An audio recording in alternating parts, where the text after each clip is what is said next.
እንኳን ለእመቤታችን ለቅድስት ድንግል ማርያም ወርሃዊ መታሰቢያ በዓል በሰላም አደረሳችሁ። በስመ አብ ወወልድ ወመንፈስ ቅዱስ አሃዱ አምላክ አሜን። የተወደዳችሁ የልዑል እግዚአብሔር ቤተሰቦች፣ የእመቤታችን የቅድስት ድንግል ማርያም የመስቀል ስር ያደራ ልጆች፣ በኃያሉ በልዑል እግዚአብሔር ፍጹም ሰላምታ ሰላም እላችኋለሁ። እንደምን ቆያችሁ?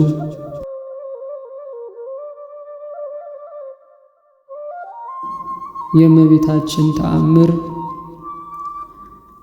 አንድ አምላክ በሚሆን በአብ በወልድ በመንፈስ ቅዱስ ስም አምኜ የምነግራችሁን የቤተ ክርስቲያን ልጆች ወንድሞቼ እህቶቼ ስሙ። እግዚአብሔር ያከበራቸው መላእክትም ጻድቃንም ምስጋናዋን መፈጸም የማይቻላቸው የእመቤታችንን ድንቅ ተአምር ለመስማት አይነ ልቦናችሁን ያብራላቸው። በረከቷ ልመናዋ ከሕዝበ ክርስቲያን ጋር ይኑር አሜን። በዕብራይስጥ ማርያም የምትባል የእመቤታችንን ክብሯን ልዕልናዋን ምስጋናዋንም በልቦናቸው አሳድሩት አኑሩት። ማርያም ማለት መንግሥተ ሰማይ መርታ የምታገባ ማለት ነው። እመቤታችን ማርያም ዓለም ሳይፈጠር በአምላክ ልቦና ታስባ ትኖር ነበር። ፍጥረት ሁሉ እመቤታችንን ለማመስገን ተፈጠረ። አዳምና ሔዋንም እመቤታችን ከእነርሱ ልትወለድ ተፈጠረች። አዳምም እመቤታችን ማርያም ከእርሱ አብራክ እንድትከፈል ከሔዋንም የማኅፀን እንድትወለድ አውቆ ሔዋንን ሕይወቴ ነሽ ይላት ነበር። የእመቤታችን ክብሯም ምስጋናዋም ሁሉ ተጽፎ ቢሆን ምን ብራና በቻለው ነበር። ሊሰማው የሚቻለው ምን ጆሮ ነው? ሊወስነው የሚቻለው ምን ልብ ነው?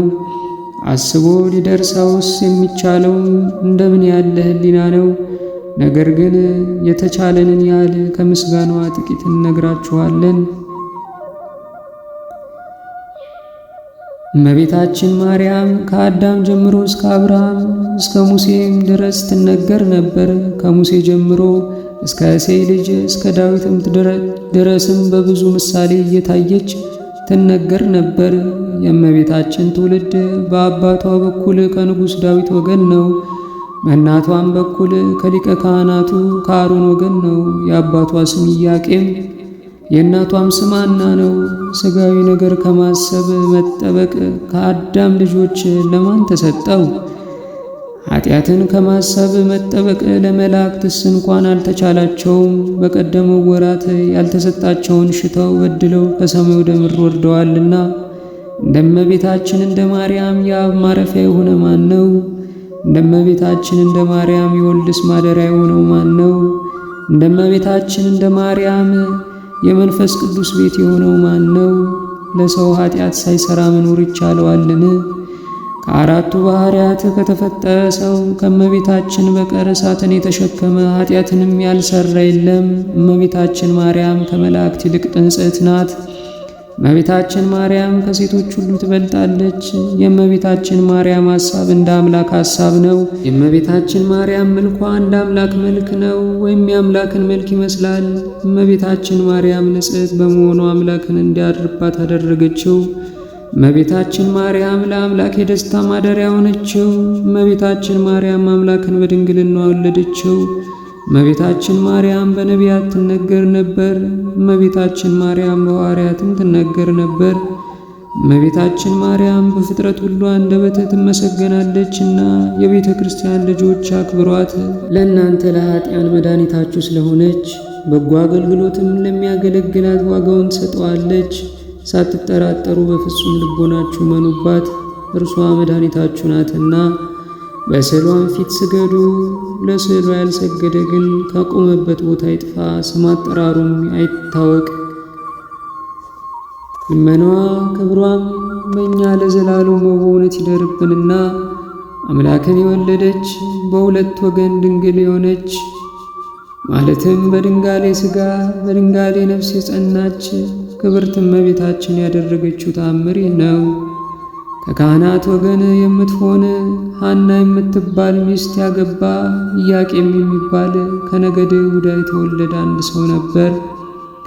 ሁለቱም እግዚአብሔርን የሚወዱ እግዚአብሔር የሚወዳቸው ደጋጎች ነበሩ።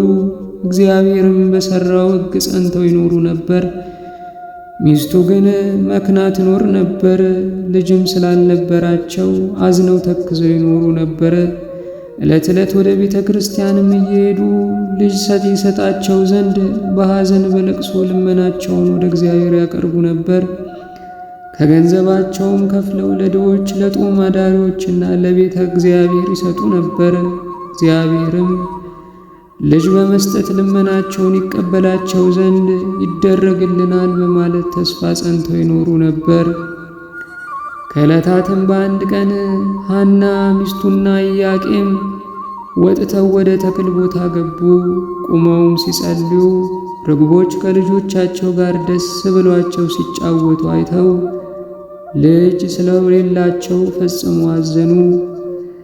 ከሐዘናቸውም ብዛት የተነሳ አንቀላፍቷቸው ተኙ። ሐናም ተኝታ ሳለች በባሏ በኢያቄም እጅ በትር እንደተያዘች ያቺም በትር አብባ አፍርታ አየች። ሁለተኛም እርሱ በሐና እጅ ከፍሬ ሁሉ የሚመስለው የሌለ የሚጣፍጥ መልካም ፍሬ ተይዞ አየ። ከእንቅልፋቸውም በነቁ ጊዜ ደስ አላቸው።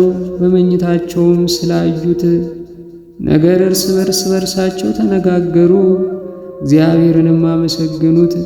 ከዚህም በኋላ ፈቃደ እግዚአብሔር ይሁን ብለው ወደ ቤታቸው ገቡ።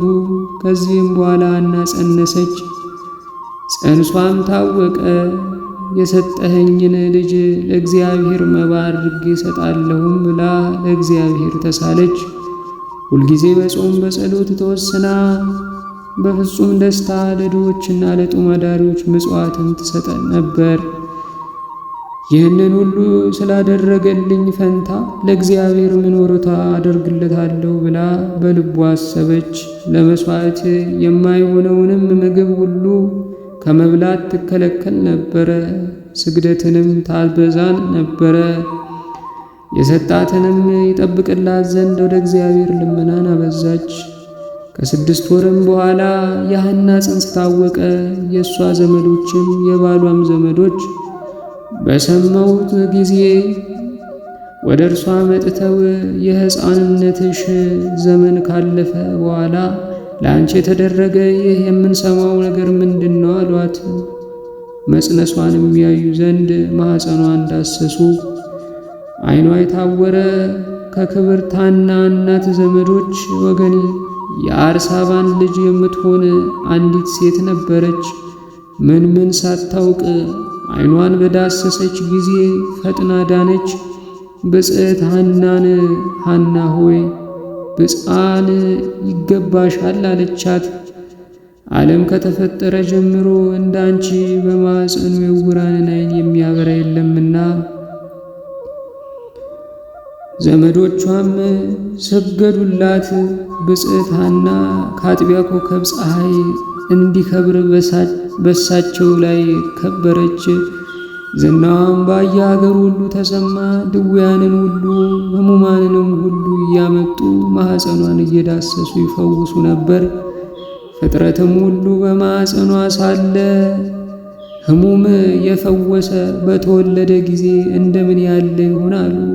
የእስራኤልም ልጆች በሰሙ ጊዜ ተሰብስበው ስለዚህ ነገር ምን እንላለን? እነሆ ኢያቄምና ሐና የእስራኤልን መንግሥት አጠፉ።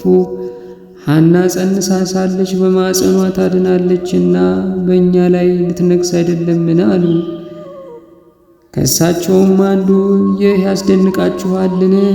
ሙሴ እንደ ጻፈው በድንጋይ ወግረን እንግደላቸው ዘንድ ኑ አላቸውና ሁሉም ተቃጠሩ። መንፈቀ ሌሊትም በሆነ ጊዜ ስሙ ገብርኤል የሚባል መልአክ ከሰማይ ወርዶ በዘመድ የከበራቸው ኢያቄምና ሐና ሆይ ተነሱ አላቸው። ሊባኖስ ወደሚባል ተራራም ወሰዳቸው። እኛን ከአርዌ ሰይጣን ወጥመድ ታድነንና መፈራትንም መወደድንም የተሞላች ስሟ ማርያም የምትባል በዚያ ተወለደች። ወደ ጥንት ነገራችን እንመለስና የጽንሰቷም ወራት በተፈጸመ ጊዜ በግንቦት 1 ቀን ከፀሐይ የምታበራ ሴት ልጅ ወለደች። የመልኳም ደም ግባት ከማር ከስኳር ይልቅ ደስ ያሰኛል። የመዓዛዋም ሽታ ከሽቱ ሁሉ ይበልጣል። ዘመዶቿን ጎረቤቶቿን በሰሙ ጊዜ ፈጽሞ ደስ አላቸውና ተሰብስበው ወደ እርሷ መጡ። ወደ እርሷም መጥተው ልጇንም ባዩ ጊዜ ፈጽሞ አደነቁ። እርሳቸውንም እንደዚች ያለች ብላቴና ከቶ አይተን አናውቅም ተባባሉ። ጸጋ እግዚአብሔር በእርሱ አድሯልና የእግዚአብሔርን ብርሃን በሰውነቷ ሁሉ መልቷልና። ከኢያቄምና ከሚስቱ ከሐና ጋርም ደስ እያላቸው የእግዚአብሔርን ቸርነት እየተናገሩ 7 ቀን ተቀመጡ። ያችን ብላቴና ስሟን ማርያም አሏት። ይህም የእግዚአብሔር ስጦታ ማለት ነው። 7ቱንም ቀን በፈጸሙም ጊዜ ወደ ቤታቸው ገቡ። ኢያቄምና ሐናም ልጃቸውን ማርያምን ሲያሳድጉና ስለ ልጃቸው ለእሳቸውም ስላደረገላቸውም ሁሉ እግዚአብሔርን ፈጽሞ ሲያመሰግኑት 3 ዓመት ኖሩ። በጾም በጸሎት ተወስነው ለድሆችና ለጦም አዳሪዎች መሥዋዕት እየሰጡ በጎ ሥራ መሥራትንም አበዙ። ልጃቸው ማርያምንም በንጽሕና ሲያሳድጉ 3 ዓመት በተፈጸመ ጊዜ ሐና ባሏን ኢያቄምን ወንድሜ ሆይ ልጃችንን ለቤተ እግዚአብሔር ብፅዓት አድርገን እንስጥ። ልጃችን ቤተ እግዚአብሔር ልታገለግል ነው እንጂ በዚህ ዓለም እኛን ልታገለግል እንዳልተሳለን አስብ አለችው።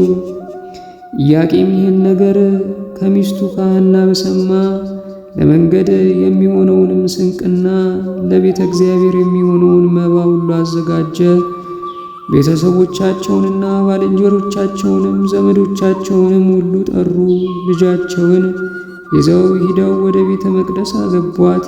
ካህናት በቤተ መቅደስም ያሉ ሁሉ በሰማው ጊዜ እነርሱንም ለመቀበል ወጥተው መንፈሳዊ ሰላምታ ሰጧቸው። ኢያቄምንና ሚስቱንም ሐናን ልጃቸውንም ማርያምን አመሰገኗቸው። በአንብሮተ እድ ፈጽሞ ባርኳቸው። እግዚአብሔር ሐዘናችሁን በእውነት ተቀብሏችኋል፣ ቸር በምትሆን በዚች ልጅም ደስ አሰኝቷችኋል አላቸው። እመቤታችንንም ለእግዚአብሔር እናትነትም የተመረጥሽ ንዕድ ክብርት ሆይ ፍቅር ይገባሻል አሏት። ታቅፈው ይዘውም በታኅሳስ 3 ቀን በእግዚአብሔር ፍቅር ወደ ቤተ መቅደስ አገቧት። ልመኗ ክብሯ ለዘላለም በእውነት በሁላችን ይደርብን፣ አሜን። ከእመቤታችን ከቅድስት ድንግል ማርያም በረከት ረድኤት ይክፈለን። አባታችን ሆይ በሰማያት የምትኖር፣ ስምህ ይቀደስ፣ መንግሥትህ ትምጣ፣ ፈቃድህ በሰማይ እንደሆነች እንዲሁም በምድር ትሁን። የዕለት እንጀራችንን ስጠን ዛሬ፣ በደላችንንም ይቅር በለን እኛም የበደልን ይቅር እንደምንል።